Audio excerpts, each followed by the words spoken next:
morning, everybody. Welcome to Immortal Gaming. This is me again, Marvin, and we're now here for another video for Ragnarok Origin. And this time we're going to be talking about one-hitting the Dark Frame using your Judex. Yes, we have finally made it. Special thanks to Jake Vanta or Ann Curtis in-game on Frontera 6 for helping me with this one. Okay, I know guys, I know that you've been waiting for other job class guides. I just can't fit everything in my schedule, so I have particularly those who are waiting for biochemist guide. I'm so sorry it's taking so long. We are still waiting for the reply on the owner of the account. But yep, here it is. Let's start with the stats. Okay, for the stats, we have the same stats as what I have shown in the previous video yesterday about the DPS build on the High Priest. Most of you would be asking me, if there is already a DPS build, why would you put up a Judex build? Well, that one is also pertaining to Magnus Exorcismus. So this one is going to be focused only on Judex, okay? So Int 99, Dexterity 81, and Vitality 17. Take note the bonus stats here because you need those stats in order for you to have no cast on your Judex, okay? So let's go for the skills. For the skills here, of course, you need Judex and the Holy Ward. Aside from that, you need the Mana Recharge and Meditation. So, meditasyon. So, why? Because I don't want to, spend any SB pots with this build so that I could still use it on MA, on MR. So, I really like this because I'm not using any SB pots now. And still with level 10 Judex, okay? So, aside from that, here we have, of course, max increase SP recovery, Magnificat, very important. So we have here, what else? I still put some Magnus Exorcismus here just in case. Sometimes I forget to change skill build whenever I go into cross server, so I can still go for Magnus Exorcismus even if the content does not allow you to change builds. So resurrection, of course, and here heal, holy light, of course you need that for Judex, blessing, increase agi, and just the same for Kairi and Angelus. Okay, so let's go to the gears. The gears are very important. So as of now, we have been using, even on MVPs, we have been using the Master of Magic, even without plus 15. Imagine if we already get plus 15 on our gears. This is going to be awesome. This is going to be so good because when you refine it to plus 15 on each of the gears on your mantle or garment, your armor, and your shoes, they would be giving you up to 500 SP each. So that's 1,500 SP. That's a lot of damage because of the set effect that it gives you. Although it increases your SP consumption by 10%, your skills deal more damage, up to 30% increased final damage based on your SP. So I have already compared both Sprint Set and Master of Magic. So Master of Magic deals more damage if you can, cast a lot of skills. But for example, you are going to guild versus guild. Of course, I'm gonna use Sprint Set since you cannot cast, Judex all the time, or you can only cast Magnus if you're doing long range battle. So you cannot spam this. So Sprint Set is still the way to go. Now for our offhand, we have this one. Oh, still in Immune Shield. I was actually thinking that I have already changed it to Exorciser. So we must change it to Exorciser because it increases your holy damage by 3%, additional 8 int, and the rest is for the undead. We are not attacking undead sadly right now. We're attacking shadow and demon. So yep. Now, next for our weapon. So for our weapon, of course, we want the Wand of Origin Spirit. This one really needs to be plus 15. Since the plus 15 gives you double increased counter element damage by your holy damage. So, if you are dealing 50%, you will now deal 100% additional plus 100%. So, I think you really need this on plus 15.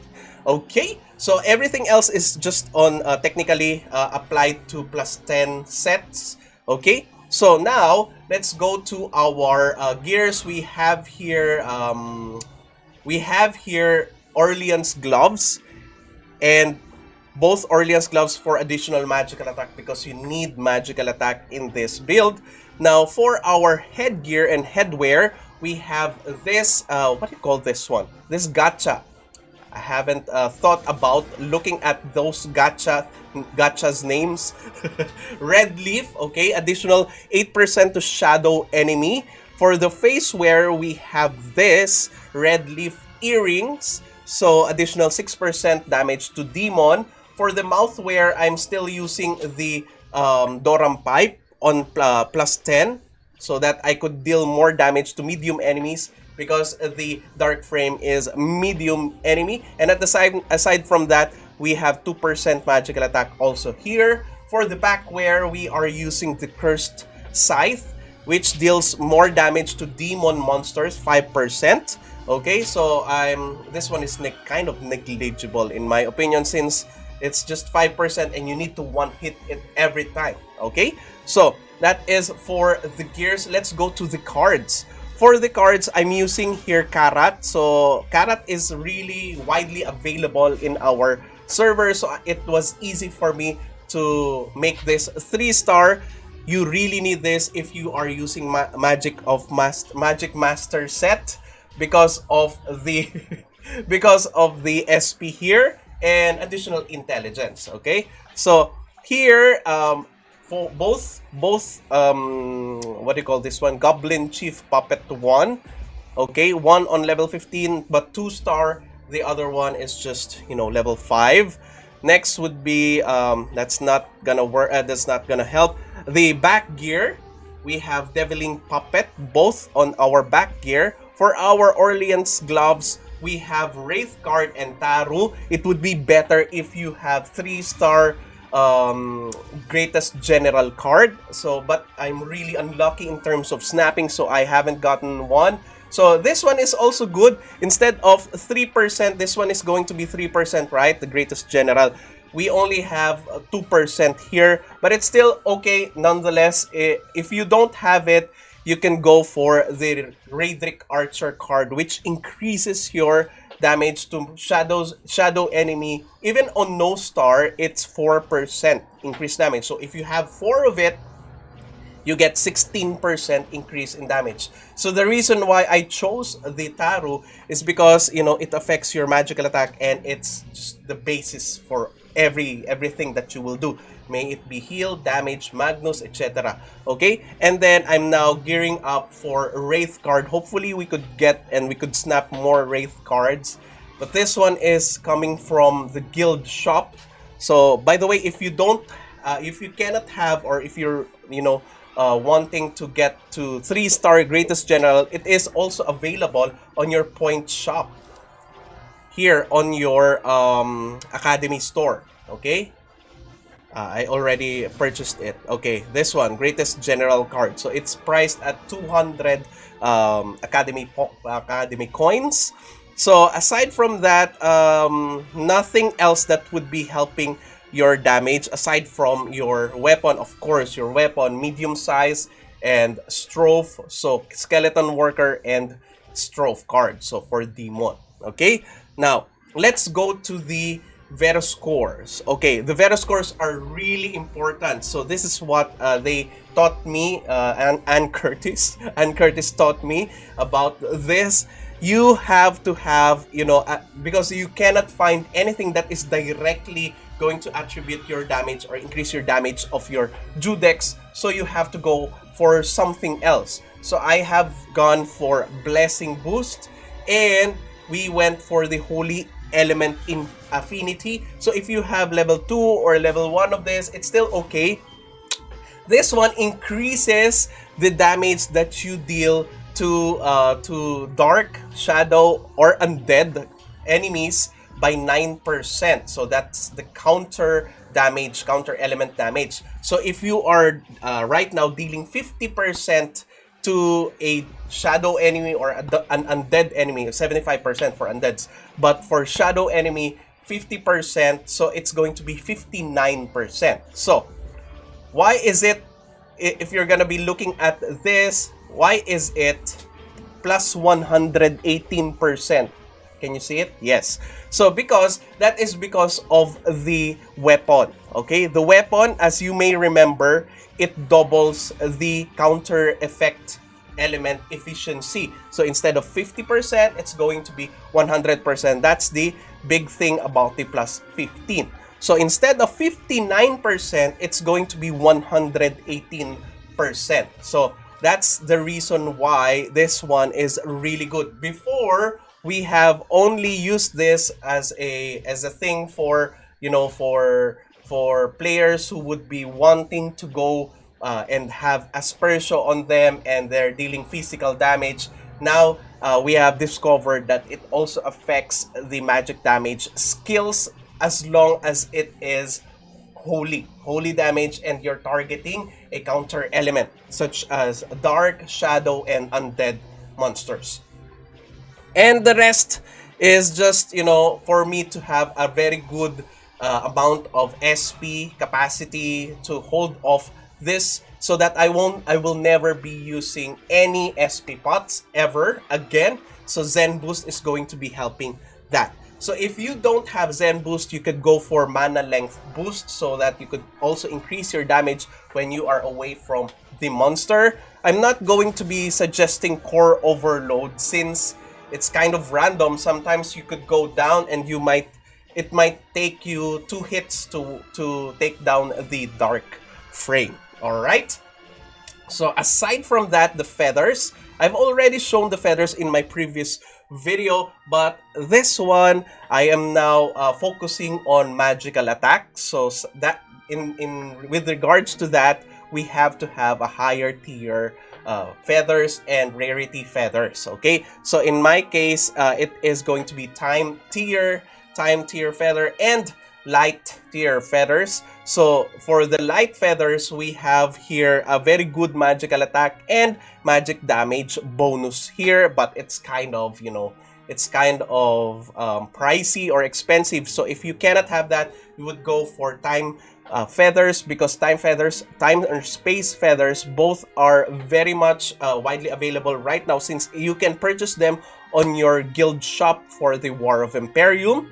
So this one ignores magic defense, adds ignore magic defense. Take note, you can only ignore magic defense from the Holy Stick on your Magnus Exorcismus. Everything else needs magic defense ignore. So when you're using Dark Frame, you must at least have around 200 ignore magic defense stats. So this is going to help you for that.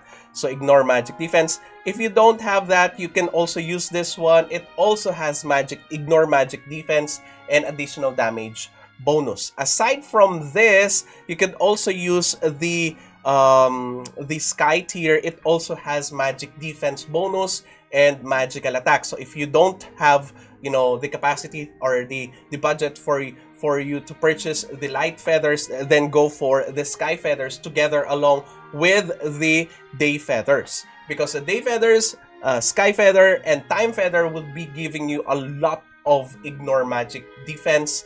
And for the purple feather, you will only go for the faith feather for your attack Valkyrie. So I only have the space feather here. For, of course, we have certain requirements for our guild versus guild. So I need to pump up my PvP damage bonus and PvP damage reduction. That's why I have space and light tier here. And that goes to all of the attack Valkyries. So for the defense Valkyries, we have both dark tier and light tier feathers. So I'm always attaching the tier, the light and dark feathers. Okay, aside from that, we have the Divine Tier for PvP damage reduction and the Night Feather for PvE damage reduction. So if you're gonna be asking where could you get Vitality, or because I have told you guys before that you can use Virtue and the Night. I think that's the Night. The Terra feathers for you to have max HP. So I have balanced it. On some of my defense Valkyries, I have Night feathers, and the rest of my defense Valkyries, we have the Terra feathers. Okay, as long as everything is going to be, as much as possible evened out in terms of their tier set. Okay, so that is for my feathers. So more tips on how to increase your damage. The first thing is the Mentor outfit. So the Mentor outfit is free to play. Okay, this one increases your damage to demon monsters by 3%. Also increases your holy skill damage by 2%, and lastly, additional 1% on your magical attack. In my opinion, this is more than enough for an F2P to have increased damage on Dark Frame. The next one would be statues.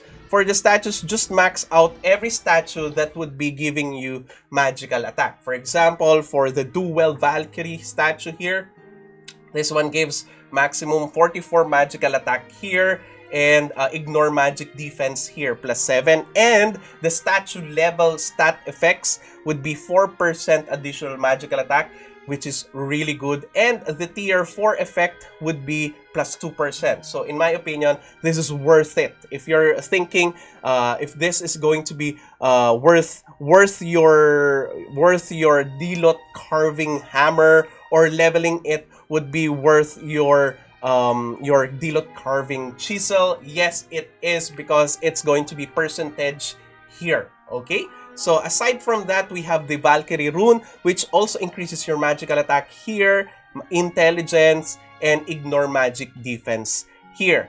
For the statue damage, it's magic damage, so this is going to be awesome. And you can disregard the statue level of the wisdom since it adds only physical damage. But for the damage reduction, it also adds, but it's kind of very small. So in my opinion, it's not that worth it. So I only took the maximum level on the third part of the Wisdom Valkyrie statue, which gives me intelligence and Ignore Magic Defense. So take note of that. Now, for the Valkyrie Fortitude, this one also has magical attacks here. So I also took some time for me to level this one up, and also magical attack here on the last part. So since this one is just +1 magical attack, so I'm kind of using my my resources on other places instead of this one, since the statue level is only gonna give me HP percentage. So if you are not on that PvP side, so you can forgo this one as of the moment, but I'm not telling you to skip it. Okay, so now let's go to the yellow statues. For the yellow statues, the Valkyrie weapon, of course, it's good because it's gonna give you both magic damage and magic damage reduction, physical damage reduction. And for the stats here, this set now gives you PvE damage, PvP damage bonus, PvE damage reduction, and PvP damage reduction. So this is really good. And for the last part, again, Ignore Magic Defense. So that's really important. So for the Valkyrie Conqueror, you don't need to spend most of your diamonds for the birdies, because you can easily get the birdies set or birdies material from the extreme challenge that we have every Monday. So this is going to be easy peasy. For the mist, this is the one that I am currently focusing on, aside from relics, since all of this can give you a very high increase in your damage, whatever your job is. So this is going to be good. Now, aside from the statues, the medals is very important. I'm not talking only about the glory medals. I'm talking about the faith medals, particularly the storm medal increases your magical attack by percentage. Your fire medal increases your magic damage by percentage also, and your spring water medal, which increases your PvE damage bonus by 10s every level. All right, so that's in at level 20, that's going to give you plus 200. And aside from that, let's just ignore this irritating thunder medal. That's a scam. Okay, so the last part would be your guild. Okay, your guild will be helping you achieving one hit here also. So you could go for the guild skills. Ignore magic defense is really important here, so don't forget to pump this as high as you can. Of course, the attack and the PvE damage bonus here. Okay, I think that is the only part wherein you could get an increase in your damage in your Judex. Aside from that, don't ever forget, okay, don't ever forget here on the benefits of the guild, the Emperium. Okay, the Emperium gives you a good set of attack, particularly magic damage bonus and magical attacks. So this is still helpful, so don't forget about it. Okay, so I think that's it. Oh my goodness, you have to, you just have to forgive me for this, for making another video for this. I'm just so happy, and if you have worked hard on achieving something, you would want to share it, and that's me right now. I want to share my achievement in one hitting the dark frame, even though I'm still bitter that they have really reduced the damage of the Judex on your Wand of Occult, or the level 90 Divine Armament wand for the Judex. It's okay. At least we had some challenge. But anyway, that's it. Thank you everybody for watching. If you haven't subscribed to my channel, please do subscribe. If you happen to like this video, please do leave a like. Share this to your friends and click that bell notification button so you get notified every time I upload a new video, start a new stream, or a new content. That's it. See you again on the next video. Bye-bye. 'Cause now I found you.